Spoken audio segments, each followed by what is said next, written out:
চলেন জান্নাতের shopping mall থেকে একটু শপিং করে আসি। জান্নাতের ভেতরে বিশাল এক শপিং মল থাকবে। প্রতি শুক্রবারে ডানে বায়ে সামনে পেছনে সব জায়গা থেকে বন বন করে মৌমাছির মতো জান্নাতীরা ওই শপিং মলে শপিং করতে আসবে। ইচ্ছে মতো দেদারসের পোশাক কিনবে, ইচ্ছে মতো শপিং করবে, টাকা দেয়া লাগবে না, ক্রেডিট কার্ড লাগবে না। সুবহানাল্লাহ পড়েন। সর্বপ্রথম জান্নাতীদেরকে কি খাওয়ানো হবে জানেন? মাছের ভুনা কলিজা।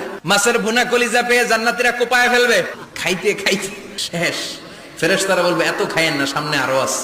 পুরুষদের জন্য আল্লাহ তাআলা জান্নাতের হুরদের ব্যবস্থা করেছে। সুন্দরী, রূপবতী, গুণবতী, অপ্সরা, প্রিয়ংবদা, সুহাসিনী, সুকেশিনী, সুভাষিনী, অশুভম পর্ষা, দেখলে পাগল পড়া হয়ে যাবে জান্নাতে। দুনিয়ার বুকে চোখটারে নিচের দিকে নামাও, সুন্দরী নারী দেখে তাকিও না, জান্নাতের হুরপরীরা তোমাদের অপেক্ষায় আছে। আপনার মনে যেইটা চাইবে সবটাই আপনি জান্নাতে পাবেন। সুবহানাল্লাহ পড়া।